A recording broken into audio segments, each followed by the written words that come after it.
ilaha illallah wahdahu la syarikalah wa asyhadu anna Muhammadan abduhu wa rasuluh. Arsalahu Allah tabaraka wa ta'ala basyiran wa nadhira wa da'iyan ilallah biiznihi wa sirajan munira. Segala puji bagi Allah yang telah beri kita kesempatan, masa, waktu sehingga kita bisa menghadiri majlis yang penuh berkah ini.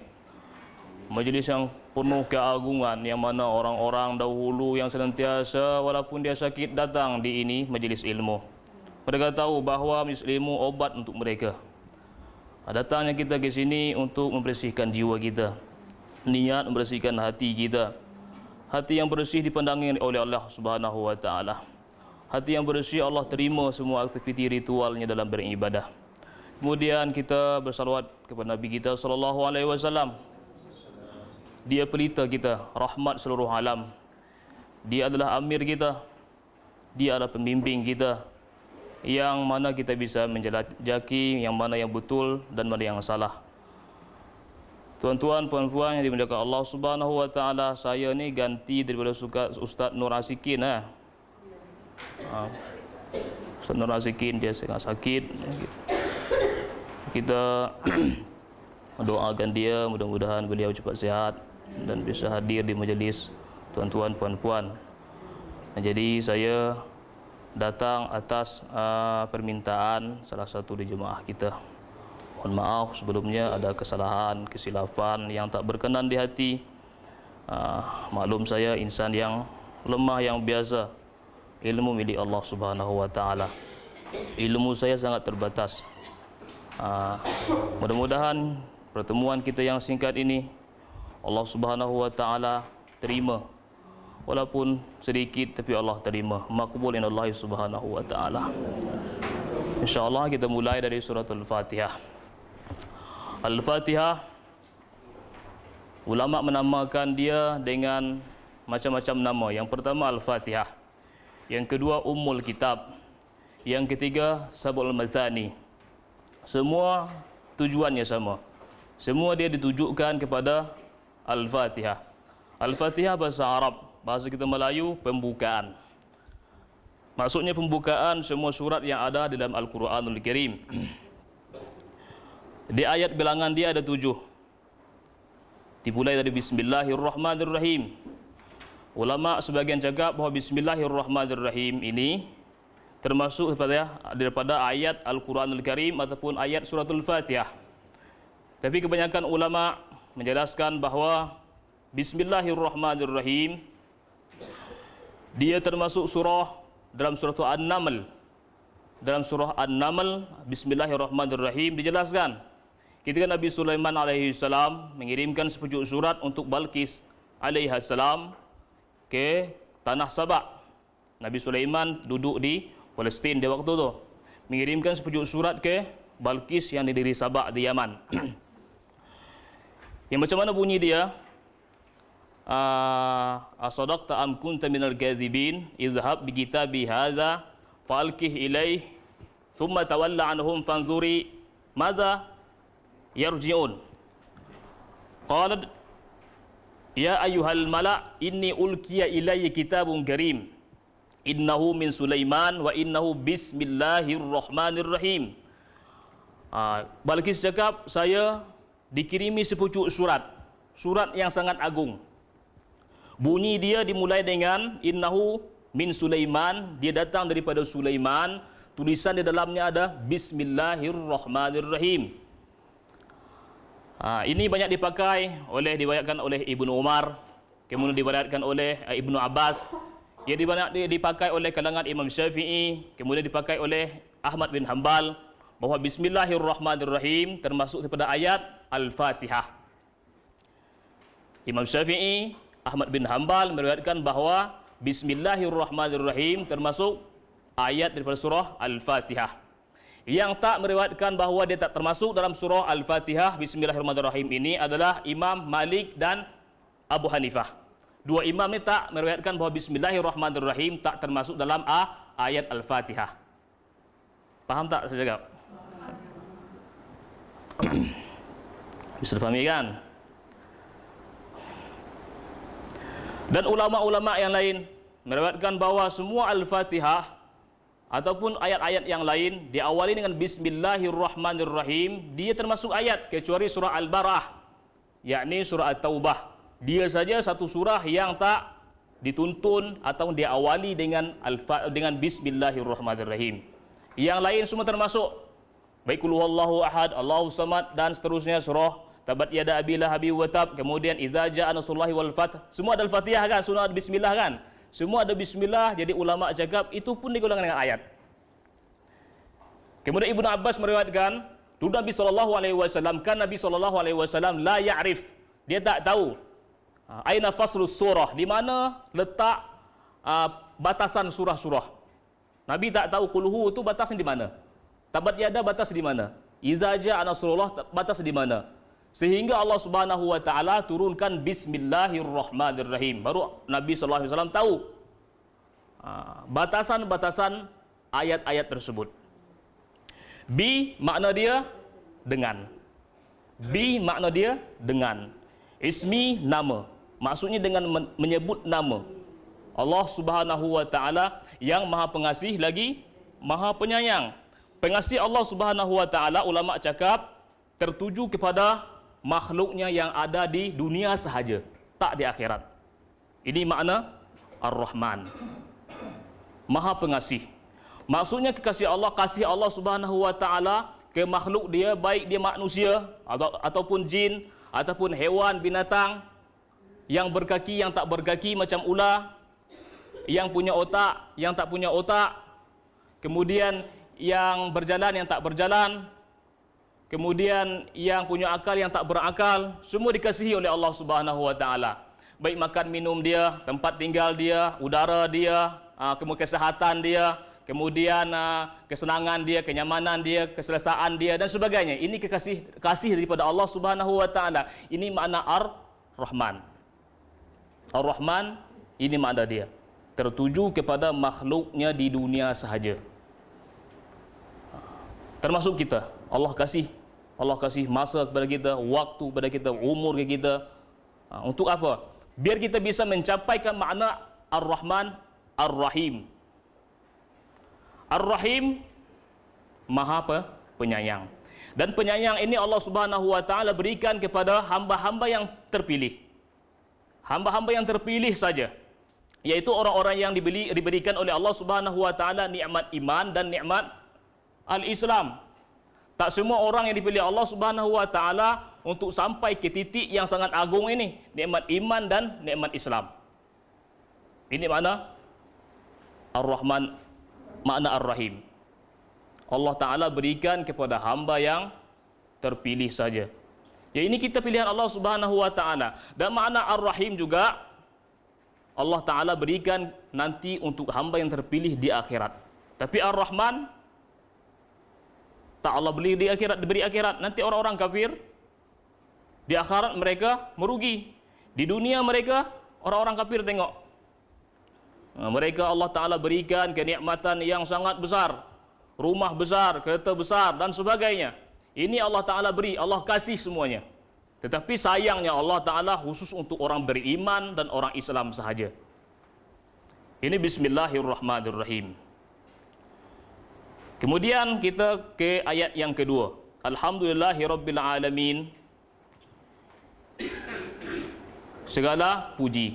Jadi sebagian ulama cakap, Ibnu Jubair cakap, semua syukur hanya dipersembahkan kepada Allah Subhanahu wa taala. Tak sedikit pun, tak sebiji zarah pun dipersembahkan kepada makhluk dia. Ini ulama mendefinisikan begini, alhamdulillah, segala syukur apapun bentuk dia, perbuatan tersebut diawali dengan syukur hanya untuk Allah Subhanahu wa taala. Berterima kasih kepada Allah Subhanahu wa taala. Lillahi rabbil alamin, rabbil alamin, Tuhan, Rabb Tuhan. Al-alamin, alam. Rabb Tuhan, maknanya murabbi, yang membimbing, yang mentadbir, yang memelihara, yang mendidik, ini Rabb. Al-alamin, semesta alam. Apa makna alam? Semua yang baharu, semua yang diciptakan oleh Allah Subhanahu wa taala itu alam. Jadi saya banyak mengambilkan ini tafsir daripada Ibnu Katsir. Saya di Yaman dulu mempelajari Ibnu Katsir dan Fathul Qadir, Imam Syauqani. Jadi waktu saya di pondok saya mempelajari Imam Suyuti lah dan Jalaluddin, Imam Jalalain, tafsir Jalalain. Jadi kita ambil ini sikit, tafsir Ibnu Katsir sikit kita ambil, kemudian Imam Syauqani kita ambil di Fathul Qadirnya, dan Imam Suyuti kita ambil sikit. Jadi kita bincangkan, kongsikan perkara ini secara berjamaah. Ada silap saya tegur.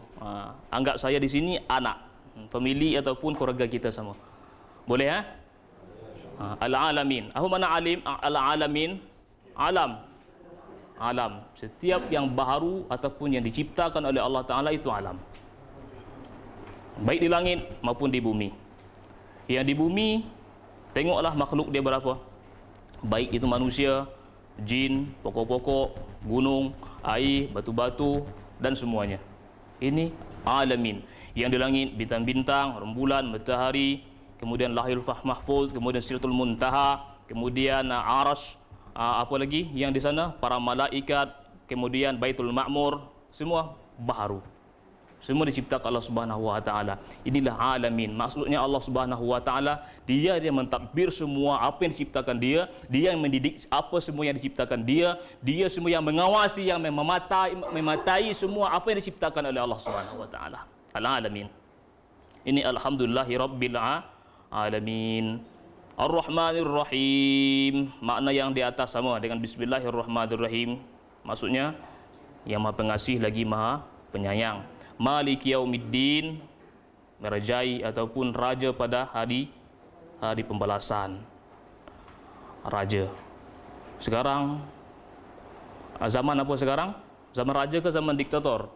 Zaman raja ke diktator? Sebab Allah Subhanahu wa taala berikan hikmah kepada kita, ada lima kerajaan saja yang dimiliki oleh umat-umat di akhir zaman setelah Rasulullah SAW. Yang pertama zaman kenabian, yang kedua zaman khilafah, yang ketiga zaman apa?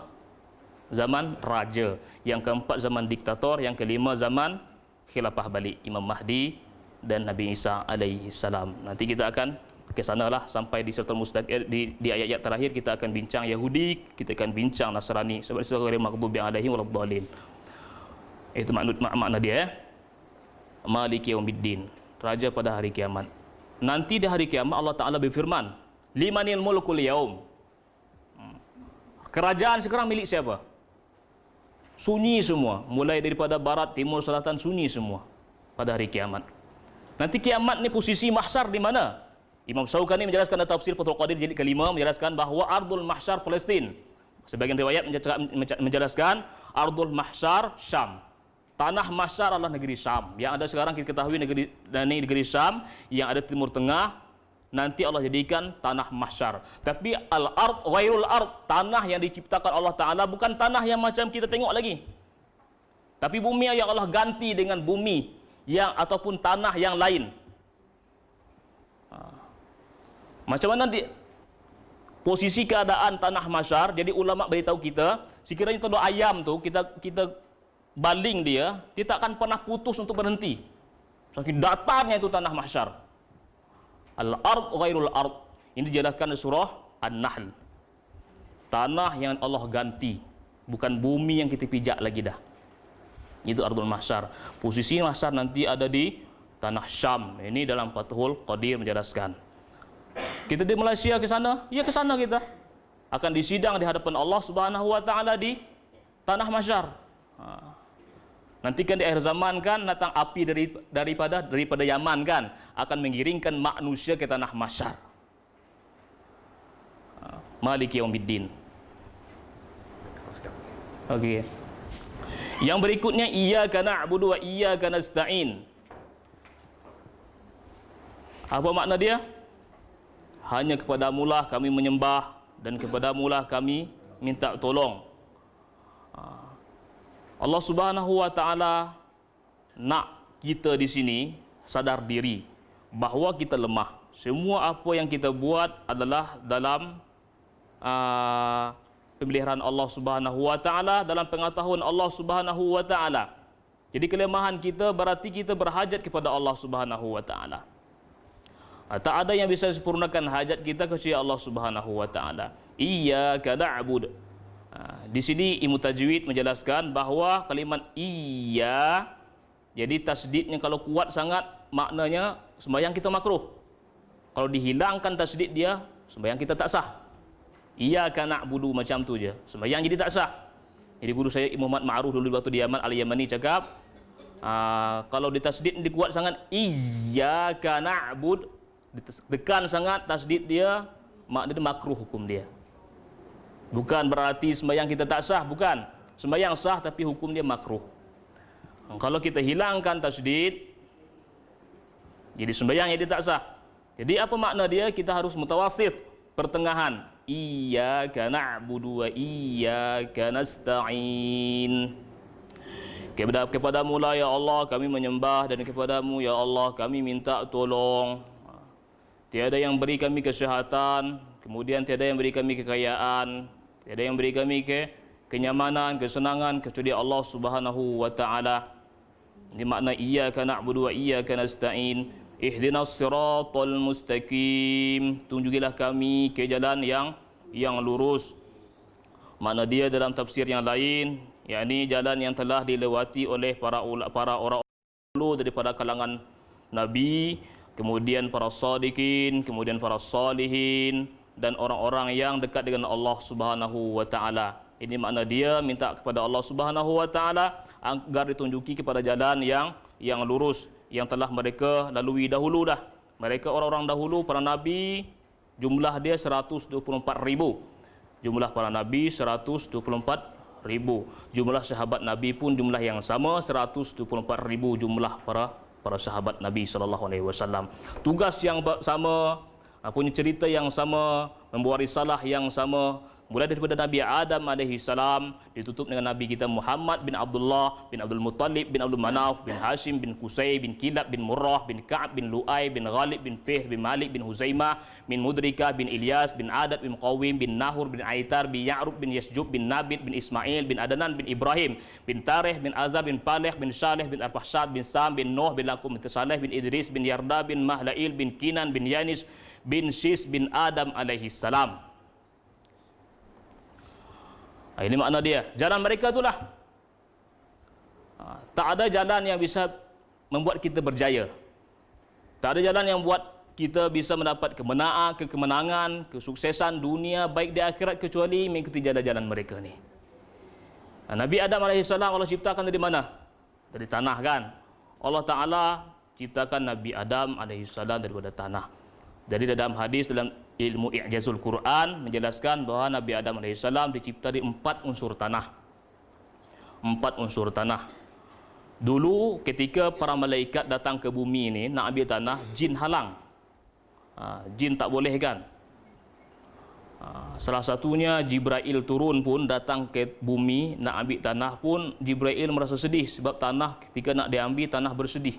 Saya tak nak dijadikan makhluk, saya takut durhaka kepada Allah Subhanahu wa taala. Tak sampai hati Jibril, akhirnya Jibril alaihi salam pun naik lagi ke langit di hadapan Allah Subhanahu wa taala, cakap akhirnya diutus malaikat yang berikutnya. Baik Israfil, baik Mikail, dan sampailah ke Israel. Makanya Israel dijadikan dia sebagai jenderal ataupun pangkat dia, jabatan dia pencabut nyawa. Sebab dia yang ambil tanah ini dulu untuk jadikan manusia. Jadikan Nabi Adam alaihi salam. Wa idz qala rabbuka lil malaikah inni ja'ilun fil ardi khalifah. Qalu ataj'alu fiha may yufsidu fiha wa yasfiku dima. Jadi para malaikat pun jadi komentar. Kenapa Allah nak jadikan seorang wujud daripada khalifah ataupun makhluk baru? Tak cukupkah kami menyembah Allah? Tak cukup kami bertasbih kepada Allah? Tak cukupkah kami untuk bertahmid, bertahlil kepada Allah Subhanahu wa taala? Jadi Allah Subhanahu wa taala jawab, inni a'lam ma la ta'lamun. Saya lebih tahu, saya lebih teliti apa yang kamu tak tahu, kata Allah taala. Akhirnya wujudkan manusia ini. Jadi bumi ini sebelum kita menghuninya sudah ada makhluk baru. Yang menghuni adalah para jin. Semua bumi ini dihuni oleh para jin. Imam Ghazali cakap setiap sejengkal bumi ini ditapaki yang kita jalani ini sudah disujuti semua oleh jin dulu. Satu jin yang berbuat ibadah kepada Allah Subhanahu wa taala. Nama dia Muqarrab. Jadi nama dia Muqarrab. Orang yang dekat dengan Allah Subhanahu wa taala. Duduk di bumi umurnya 1000 tahun. Duduk di bumi ini umur dia 1000 tahun. Jin-jin yang lain buat apa? Jin-jin yang lain buat kerusakan, buat kemungkaran, pertumpahan darah, kehancuran dan sebagainya kemungkaran yang dibuat. Jadi Allah Subhanahu wa taala hancurkan mereka. Akhirnya Allah taala tinggalkan satu jin ini, Allah taala angkatkan dia ke langit yang pertama. Ke langit pertama Allah taala berikan dia nama sebagai Az-Zahid, orang yang hamba yang zuhud, yang sentiasa beribadah kepada Allah Subhanahu wa taala. 1000 tahun juga dia di langit yang pertama. Langit kedua pun dia menyembah Allah 1000 tahun juga. Nama dia At-Taqi. Sampai ke langit ke-7 nama dia Azazil. Yang pernah kita dengar Azazil, inilah wujud jin dulu. Azazil dia menyembah Allah Subhanahu wa taala sebanyak 1000 tahun juga. Selepas di situ Allah taala wujudkan manusia. Berapa jin yang menyembah Allah berapa tahun dah? 8000 tahun. 8000 tahun menyembah Allah dah. Datangnya wujud manusia baru ni, ini menyebab dia nak sesatkan kita dari ihdinas siratal mustaqim. Nak buangkan kita, nak jatuhkan kita daripada derajat yang tinggi ke derajat yang rendah. Ini tujuan dia. Allah Subhanahu wa taala wujudkan Nabi Adam alaihi salam. Allah karunia ilmu, wa 'allamal Adamal asma'a kullaha, wa 'allama Adamal asma'a kullaha. Allah Subhanahu wa taala banyak mengajari.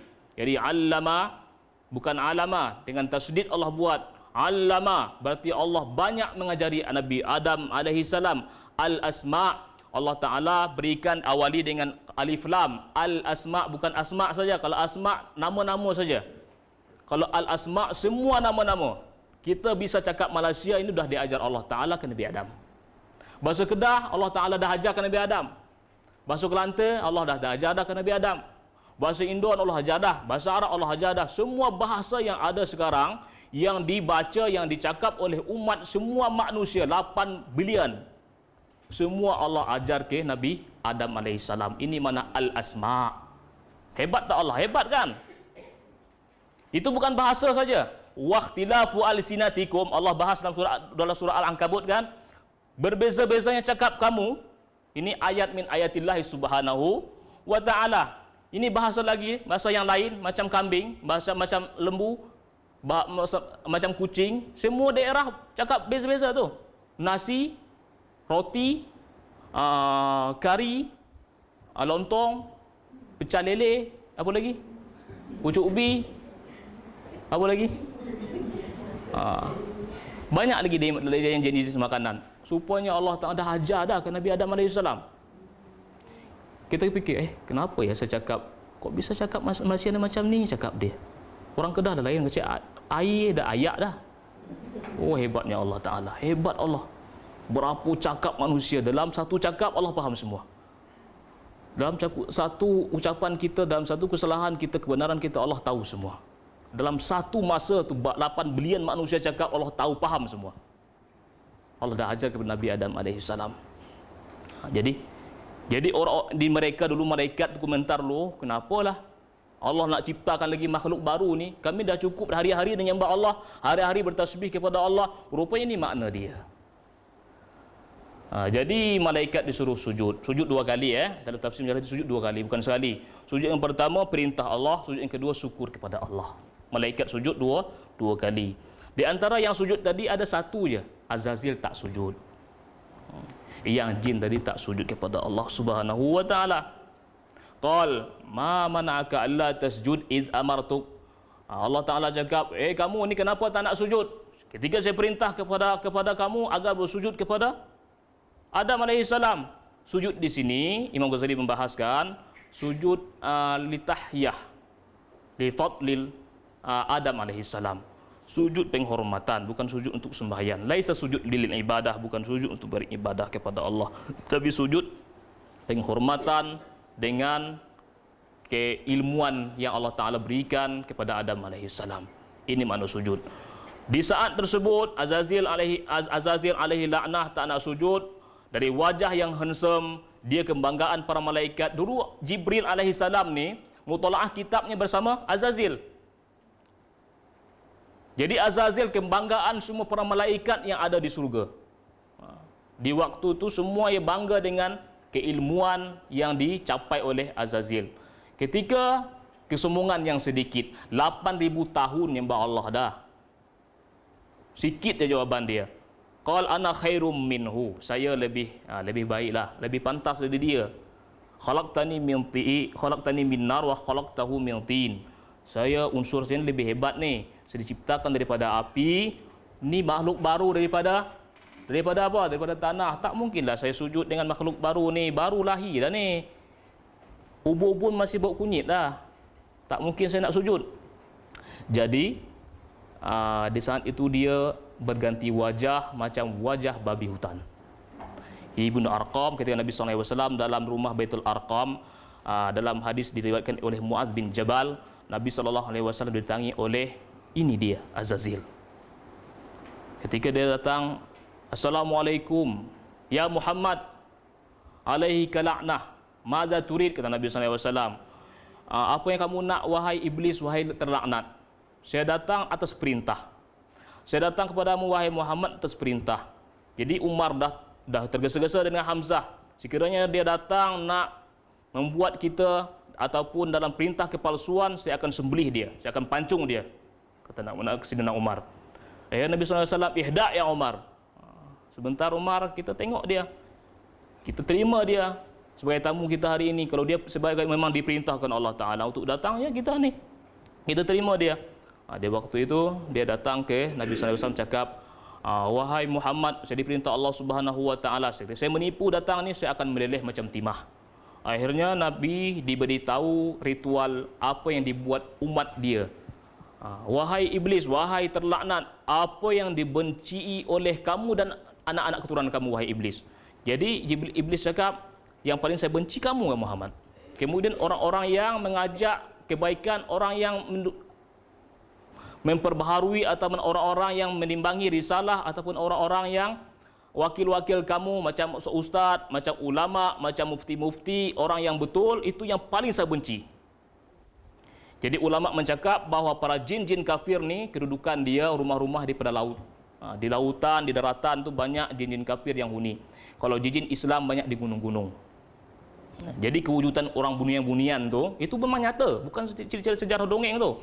Di Gunung Jurai itu, Kedah tu, banyak jin Islam, jin Islam banyak.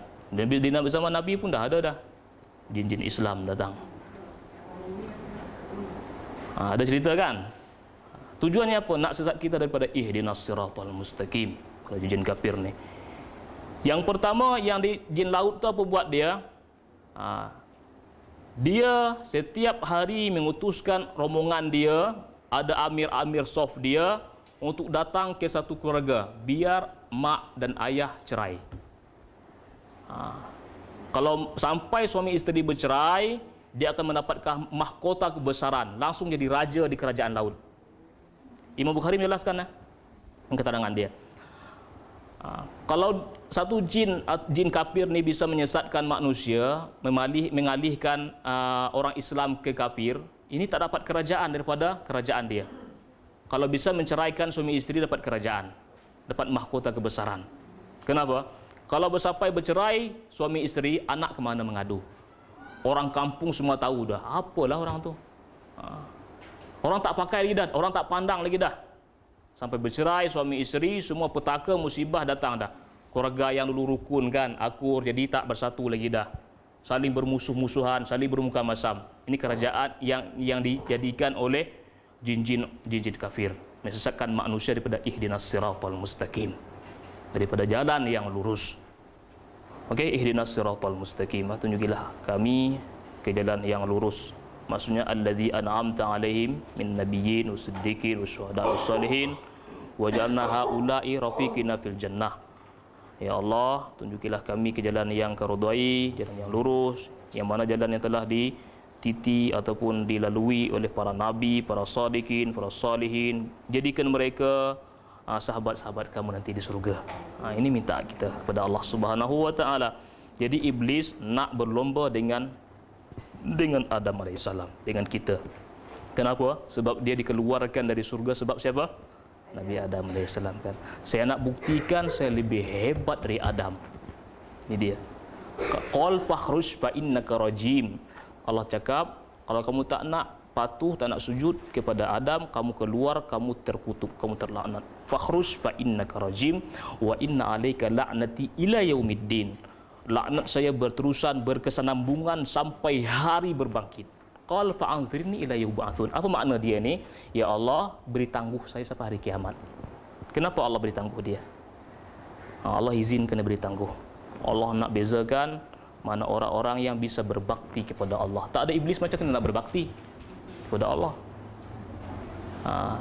Jadi Allah Ta'ala beri tangguh untuk apa? Agar iblis ni nak menjadikan bahawa saya ni akan buktikan saya lebih hebat dari dia, dari Adam ni. Saya akan buktikan. La atiyannahum min baini aydihim wa min khalfihim wa an aymanihim wa an syama'ilihim wa la tidu aktsarahum syakirin. Saya akan datangi mereka dari belakang, depan, kanan, kiri. Saya akan rumuskan mereka, saya akan jatuhkan mereka. Tsumma la atiyannahum min baini aydihim wa min khalfihim wa aymanihim wa an syama'ilihim wa la tajidu aktsarahum syakirin. Sehingga mereka nanti balik kepada Allah Taala, tak tersisa dah orang-orang yang bisa berbakti kepada Allah Subhanahu wa taala. Tak tersisa orang bersyukur kepada Allah Subhanahu wa taala. Makna dia apa yang dari depan ni? Dari depan ni rupanya Allah Taala beritahu ke kita bahawa iblis nak silaukan kita dengan sifat kemajuan. Tengok kereta orang mewah, nak mewah jugalah. Rumah orang besar kita pun nak ikut besar juga dah. Tak sempat rumah besar kita pun harus besar juga. Ini kemewahan, keadaan yang senantiasa maju. Tengok zaman maju, nak maju juga lah. Akhirnya tak pedulilah agama tinggal, tak masalah. Yang penting saya maju. Ini sistem silauan iblis yang di depan. Iblis di depan ni penggodaan dia. Dan dibisiknya kita dengan kemajuan. Ini rantai-rantai dia. Nak disesatkan kita pada ihdinas siratal mustaqim. Kemudian dari belakang, dari kemunduran. Rasa malu nak jumpa orang, kemudian merasa sifat kalau orang-orang kaya ni kita nak bersama mereka pun susah kan. Inilah perilaku yang dibuat bisiki oleh iblis alaihi la'nah belakang. Akhirnya jadi orang miskin yang sombong. Miskin sombong tahu kan? Jadi hadis kudusi menjelaskan Allah Ta'ala sangat benci kepada orang kaya tapi sombong. Tapi Allah lagi benci kepada miskin yang sombong. Faham kan? Orang miskin sombong, faham kan? Jom masjid, jom. Untuk apa ke masjid? Dah miskinan ni. Sembahyang pun tak kaya pun. Ini yang miskin yang sombong ni. Ini mana miskin yang sombong? Ini iblis bisikkan mereka dari perkara yang mundur. Yang dari depan kedengkian, yang dari kanan kedengkian, dengki tengok orang, gibah orang dan sebagainya. Kanan. Kalau orang ni kalau boleh dia jatuhlah. Kalau orang dipakai masyarakat, kalau boleh saya yang dipakai. Orang lain jangan. Ini bisikan di sebelah kanan. Kiri cenderung buat kemungkaran, kemaksiatan. Maaf suka kepada suami orang, yang laki-laki suka pada isteri orang. Ini yang kiri ni. Bisikan, kemaksiatan, zina, buang anak dan sebagainya. Ini bisikan iblis yang sebelah kiri. Ini sumpah iblis. Saya akan buktikan bahawa saya lebih hebat dari Adam. Saya lebih hebat. Terbukti dah. Ketika Nabi Adam turun, sebab siapa? Turun ke dunia ni. Sebab dia lah kan? Sebab dia. Lahirnya anak-anak keturunan Nabi Adam, saling pembunuhan, datang Qabil dan Habil. Siapa yang sebabkan? Dia. Kan terbukti. Saya akan lebih hebat dari dia. Tak sampai situ lagi dah. Saya akan lahir di keturunan Qabil ni, semua generasi-generasi penyengabdi kepada setan. Lahirlah generasi-generasi macam generasi Apollon, Jupiter, Mars. Itu Jupiter Augustus. Kemudian yang daripada negara Rom dulu, Adrianos.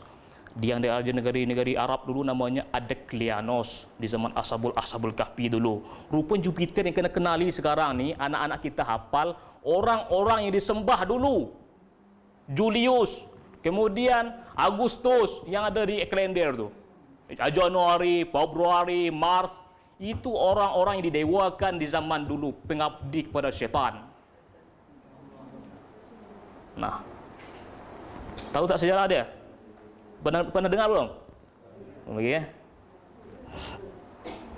Agustus. Kenapa? Dia akan buktikan langkah saya ini lebih hebat. Saya akan buktikan. Belum sampai di situ lagi dah. Belum sampai di situ lagi. Akhir terbunuhnya Habil terbunuh sama Qabil. Qabil lari ke negeri India, menjadikan agama di India 83 agama. Penyembah hewan, penyembah lembu, penyembah tikus, penyembah hewan, penyembah macam-macam. Terbukti tak? Ada tak? Iblis cakap dah, saya akan buktikan saya lebih hebat dari Adam. Belum sampai di situ lagi dah. Lain negara Arab, negeri namanya As-Samiri, penyembah lembu betina tu. Kita akan sampai tu Al-Baqarah lagi. Kita mulai dari awal kecil-kecil ni. Kita tahu sikit, kalau ustaz sikit sehat-sehat, saya habis dah.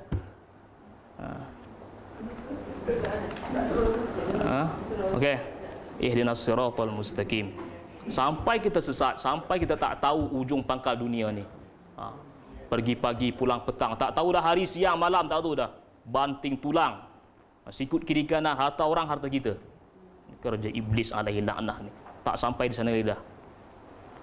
Sampai di mana? Sampai bila-bila? Sampai bila? Sampai Dajjal turun. Ini geng-geng besar dia ni. Kita tahu kan, yang di Amerika tu ada patung besar tu kan. Rupanya itu memproklamirkan keabadian isterinya Namrud alaihi laknah. Namrud tahu ke Namrud kan penyembah syaitan.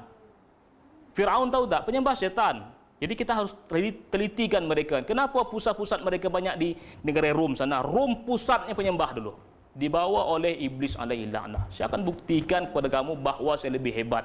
Kenapa? Terbukti 8 bilion manusia sekarang ni yang nyembah Allah 2 bilion saja. Yang berapa lagi? Yang 6 bilion ke mana mereka? Terbukti tak? Terbukti, sangat terbukti. Cina punya rakyat dia 2 bilion 50 juta. Saya belajar yang Jazul Quran, saya tahu bilangan dia. Jadi India punya rakyat dia 1 bilion 50 juta, lebih kecil daripada Cina. Cina 2 bilion, Indonesia 300 juta aja. Itu bukan Islam semuanya. Yang kafir 40 juta lagi. Mesir walaupun di Arab tu 7 juta masih Kristen. Mesir. Bukti kan, ihdinas siratal mustaqim. Ini minta kepada Allah Subhanahu wa taala. Di Syam. Syam dulu nama dia, sekarang namanya ada Palestin, ada Jordan, ada Lebanon, ada Suria. Dulu tak ada tu. Pecah. Siapa memecahkan? Rom, penyembah syaitan pecahkan. Terbukti dia. Datang daripada kerajaan Rom. Dulu Rom tak ada Amerika dulu, tak ada Rusia, tak ada Australia, pada Korea tak ada. Dulu Rom nama dia, pecah jadi Amerika, jadi Australia, jadi Jerman, jadi Almania, jadi London, jadian lah. Dulu Rom nama dia. Jadi kalau kita dengar namanya Ustaz Auni, dia suka juga bahasa ni. Pernah dengar Ustaz Auni? Auni kan. Jadi orang-orang yang dia ijazul Quran, dia ni bahas dia, tafsir dia sini sikit. Saya minta maaf ya, ada kesalahan Boleh teruskan Boleh tak teruskan dia? Teruskan ayat apa teruskan cerita?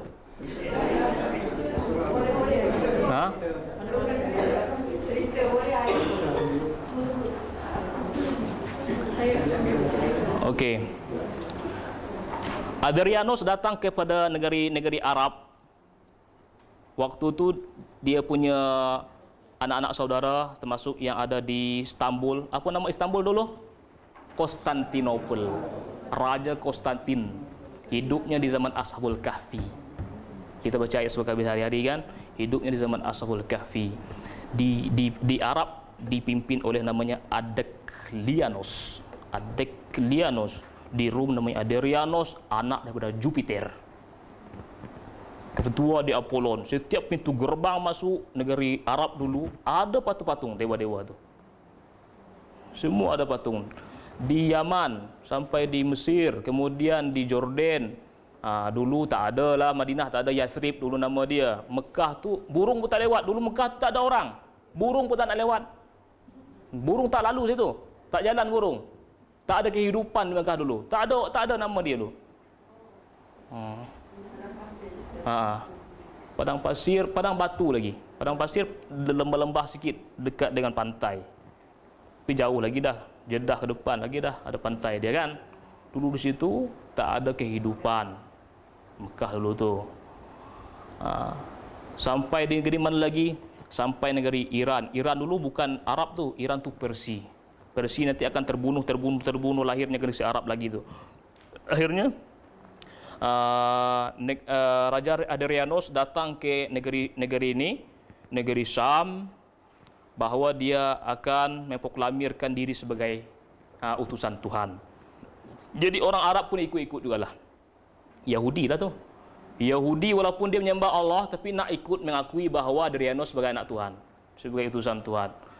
Menganggap Jupiter dewa yang sangat agung. Yahudi, padahal dia tahu bahawa Allah Ta'ala itu Tuhan dia, tapi dia agungkan Raja siapa? Konstantin, Raja Adrianus, Raja Declianus, semua agungkan. Yang tak agungkan itu orang-orang yang 8-7 orang tadi dah. 7 orang tadi masuk Maximianus, Sudasius, Antonius, Yamanis, Tamleha, kan? Hafal nama-nama Ashabul Kahfi kan? Dalam asar diriwayatkan alimu auladakum bi asma'i ashabil kahfi. Ajari anak-anak kamu dengan nama-nama Ashabul Kahfi. Mereka pemuda-pemuda yang sangat hebat. Allah Ta'ala tidur kepada 300 tahun dan dibangkitkan, lepas tu hidup 99 tahun, kemudian Allah matikan lagi. Makanya 309 hari. 9 hari hidup di dunia. Hidup lagi dia, pergi ke keadaan. Kenapa Allah matikan lagi? Sebab di situ nak jadikan negara Syam tu tempat pengabdian baru. Orang nak jadikan keajaiban yang ada Allah Ta'ala berikan kepada 7 pemuda ni sebagai tanda-tanda bahawa ada wujud nak dipertuhan agung lagi. Akhir Allah Ta'ala matikan. Akhir lepas tu Allah Subhanahu Wa Ta'ala kirimkan generasi-generasi yang habis dah. Generasi yang kebanyakan mengabdi kepada syaitan. Akhirnya di zaman tu tak tahu dah 300 tahun masa dia tidur tadi, akhirnya tumbanglah kerajaan Adrianus, Rom hancur, kemudian Konstantinopel hancur, Julius hancur, Agustus hancur, semua dah pengabdi syaitan tu. Akhirnya datang agama baru lagi, Raja Raja Olimpiad, pernah dengar? Nama ninja Olimpiad, ada namanya sepak bola Olimpiad, Romawi Rom dan sebagainya, Juventus yang pernah dengar orang-orang anak bola dengan Juventus, pernah dengar ya? Juventus itu nama-nama dewa lo tu, diperagungkan. Nama-nama dewa di zaman-zaman dulu terbukti sangat bahawa saya akan buktikan kamu akan generasi yang tersesat daripada ihdinas siratal mustaqim. Kena ihdinas siratal mustaqim. Kemudian selepas tu datanglah generasi Nabi Isa alaihissalam. Nabi Isa alaihissalam pun Rom pun buat kekacauan juga. Dan keajaiban yang dibuat Nabi Isa bisa menghidupkan orang mati kan. Sehingga Nabi Isa menghidupkan Sam, putra Nuh alaihissalam. Sam umur dia berapa? Waktu itu dihidupkan umur dia dah 4000 tahun dah. 4000 tahun. Sam ni termasuk anak Nuh yang selamat daripada banjir besar. Ada 3 anak yang selamat, Sam, Ham dan Yafis. Pernah dengar? Sam, Ham, Yafis. Sam keturunan Arab semuanya. Yafis keturunan orang kulit putih. Amerika, apa lagi? Australia, orang kulit putih lah. Keturunan Yafis. Ham keturunan orang kulit hitam, Afrika. Kemudian Somal, Oktopia, Habasyah dulu, kemudian Djibouti. Yang negeri-negeri itulah keturunan daripada Ham. Jadi kita keturunan mana? Kita ni. Orang Melayu tanah mana? Campuran Yafis. Campur daripada Sam lah. Kita ni katuk-katuk kita banyak Arab kan, dari Hadramaut Sam, campur Sam. Jadi kebanyakan dari campuran Sam lahir generasi nabi-nabi. Termasuklah di zaman Nabi Yaqub alaihissalam, dari generasi 2 generasi kan, Nabi Ismail, Nabi Ishak. Nabi Ismail punya mak nama dia Siti Hajar kan. Nabi Ishak punya anak, nama mak dia Nabi Sarah. Jadi generasi Ishak lahir Nabi Isa alaihissalam, generasi Muhammad lahir daripada Ismail alaihissalam. Nabi Isa tak ada lagi lah. Nabi Isa habis keturunan, Nabi Ismail punya keturunan seperti Nabi Muhammad, dan Muhammad generasi dia termasuk Hasan Hussein kan. Di Fatimah, Hasan Hussein sebelum terbunuh dah nikah, dah kahwin dah. Termasuk kabilah Al-Ahdal, kabilah Al-Attas, As-Saqaf, Baharun, Asy-Syihab, kemudian Toha, kemudian Al-Jufri, kemudian banyak lagi dah. Kemudian Habaib, generasi Nabi Muhammad SAW. Nabi Isa habis dah. Nabi Isa tak ada. Tapi dulu pernah dengar riwayat, saya dengar daripada Syekh Hashim daripada Bani Aqil menjelaskan bahawa dulu pernah kahwin Nabi Isa ni punya anak perempuan satu. Untuk apa? Agar menafikan kepandaian orang Yahudi dulu. Orang-orang Rom cakap kan Isa anak Tuhan. Kalau sekiranya Isa anak Tuhan berarti dia punya anak berarti cucu Tuhan lah anak dia tu. Kalau cucu Tuhan berarti ada zuriat Tuhan, anak keturunan Tuhan. Dia nak menafikan. Tapi ketiga tu orang Rom, orang Yahudi menjadikan Isa lagi sebagai, ada yang cakap dia Tuhan, anak Tuhan, dan sebagai apa lagi tu? Tuhan ayah tu kan? Tuhan ayah.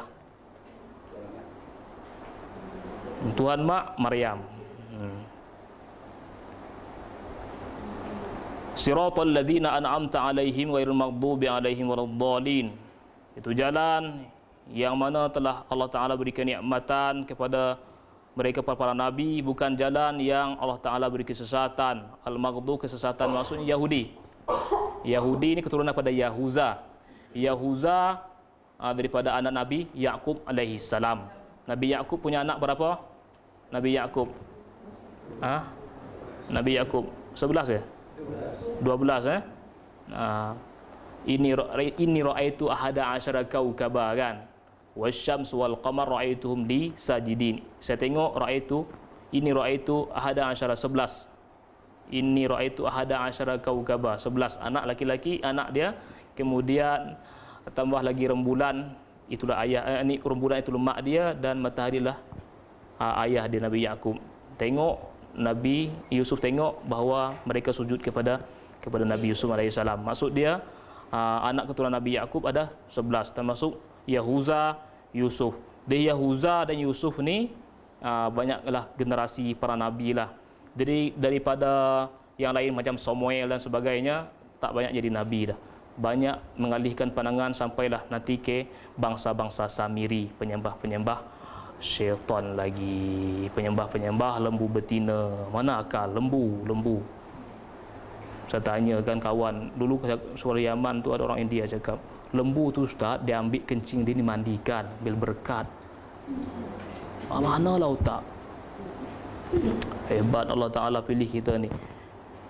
Memang kita doakan ni, ihdinas siratal mustaqim, ya Allah saya minta kepada-Mu ya Allah tunjukilah saya kepada jalan yang lurus, alladzina an'amta 'alaihim minan nabiyyin wasiddiqin. Doa ni bukan jalan yang kau murkai, dan bukan jalan yang kau sesati ataupun juga jalan yang kau murkai.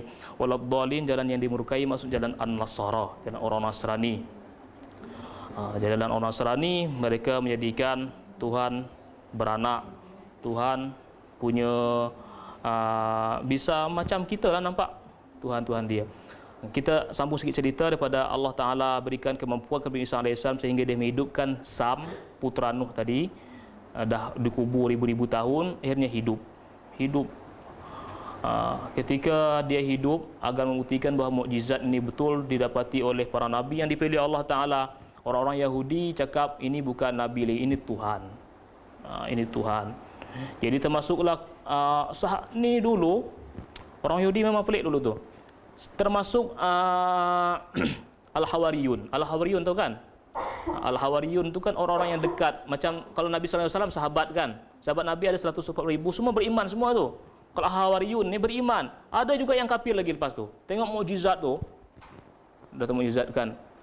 Qala ya Isa bin Maryam hal yastati'u rabbuka ayunazzila alaina ma'idatan minas sama' takunu lana 'ida li awwalina wa akhirina wa ayatan mik. Ya nak ya Isa, Tuhan kamu tu sanggup tak turunkan hidangan dari langit? Yang cakap sahabat sini di hari-hari dengan Isa. Tengok Maidah turun, akhirnya dia balik kafir. Ini sihir. Ini Yahudi sekarang. Yahudi dia banyak generasi dia, sampailah generasi macam Israel nanti. Israel, maksud Israel itu hamba, il tu Tuhan, maksudnya hamba Allah lah. Kalau Israel dulu bagus dia, inni faddalnakum alal alamin, Allah cakap Israel dulu, Bani Israel dulu Allah beri keistimewaan daripada umat di seluruh alam. Bani Israel yang dapat kelebihan tersebut. Jadi Israel sekarang buat pengacau. Israel sekarang Allah Ta'ala jadikan mereka wa yufsiduna fil ard, mereka buat kerusakan yang ada di bumi. Ini Israel yang ada sekarang. Jadi kita berlindung kepada Allah Subhanahu wa taala. Ini tafsir pada surah Al-Fatihah. Ada pertanyaan silahkan. Saya beri masa sekitar 5 minit lagi, insya-Allah. Masa ada 2 minit lagi. Wallahu a'lam. Ada pertanyaan? Silakan. Ada pertanyaan? Kalau tak ada saya yang bertanya. Dengan saya minta maaf Saya minta maaf banyak-banyak. Saya memang tak layak lah ni. Saya minta maaf banyak-banyak, ada kesalahan cakap, gerak-gerik saya. Duduk di sini yang terkasar bahasa kepada tuan-tuan, puan-puan, haji-haji, pakcik saya, makcik saya minta maaf banyak-banyak. Kepada Allah saya minta ampun. Semualah kita minta ampun kepada Allah Subhanahu wa taala. Kita doa kepada Allah Subhanahu wa taala, ya arhamar rahimin, alimna kama alamta Adam alaihi salam, fahimna kama fahamta Sulaiman alaihi salam, warzuqna ilmal yakin hatta na'budaka ala basirah. Wassallallahu sallim ala Muhammad wa ala alihi wa sahbihi ajma'in. Subhanallah bihamdika asyhadu an la ilaha illa anta astaghfiruka wa atubu ilaik. Wal 'asri innal insana fi khusrin illa alladhina amanu wa 'amilus solihat wa tawasaw bil haqqi wa tawasaw bis sabr. Assalamualaikum warahmatullahi wabarakatuh.